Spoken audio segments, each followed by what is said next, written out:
Good day, everyone. My name is Amna Begam, and I'm going to talk about my next article in the print.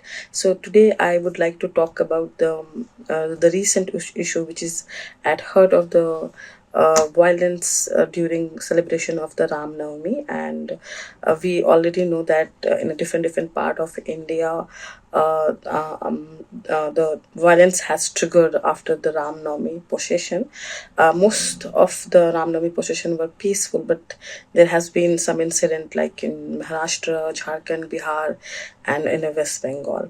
So before going into this issue, I have analyzed the data of the past and to find the answer if this is the recent phenomena or we have had such a incident in the past. And one of such a starting riots after the Ram Navami was witnessed in the Jharkhand. So in the Jharkhand, RSS was preparing for Ram Navami procession around 878. However, the authority have denied them access through a certain area, which was a Muslim majority area.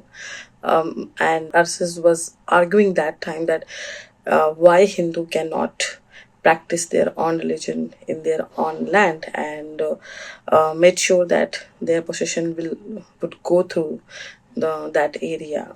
After that, in the consequences, a riot broke out and around 116 people died. So we can't say that it is just a recent phenomena. There has been such a riots and issue in the past as well. However, when we go into the argument, it starts from or the incident. So the main the main issue, we see that the possession of Ram Navami going through a Muslim majority area. So while we see that RSS and a section of majority do argue that why they cannot take their possession to the Muslim area, which is a very valid argument, the other side also play this role where they call it Muslim area. And it is a problematic statement itself because it's only adds between it adds into the already existed fault line.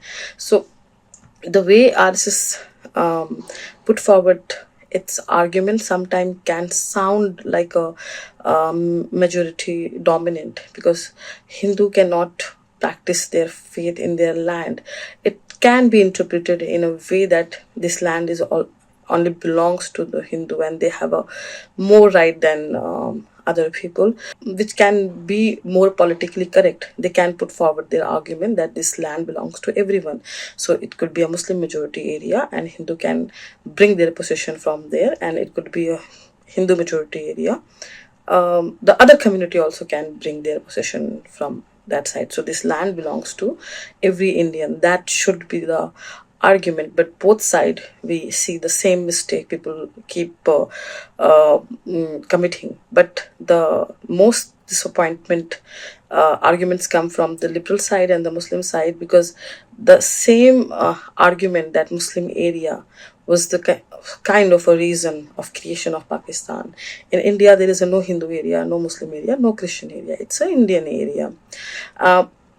Also Muslim community have to understand that Tajia procession every year goes through the all the city, all the places, and we don't see any violence over it. We don't see any reaction over it. So the Muslims should adopt the same mindset, and instead of creating a problem or attacking the procession, they must celebrate with their Hindu brethren.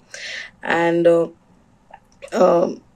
because in India, Muslim has all the right to celebrate their religion publicly. We can see the azan. It's like 5 time azan. We pray every time.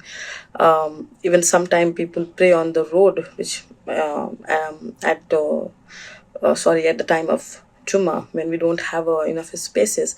So when India has given you the all freedom and right to practice your faith, the same should be given to the Hindu community.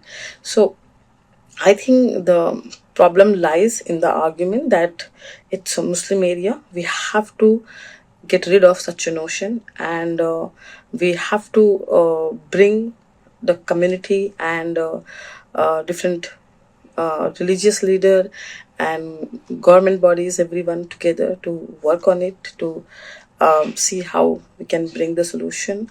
There should be more communication between the communities, and my main argument is to get rid of such a label which create a false sense of divide between the community, and actually build the bridge between the communities. And apart from the civil society responsibility, government also has to play a very big role here. We need to have a robust system which can handle all kind of such a violence and individual who create a problem and handle the hate speeches. So when our system would be also able to bring proper law and order and bring a sense of justice, that will go in a long way. Thank you.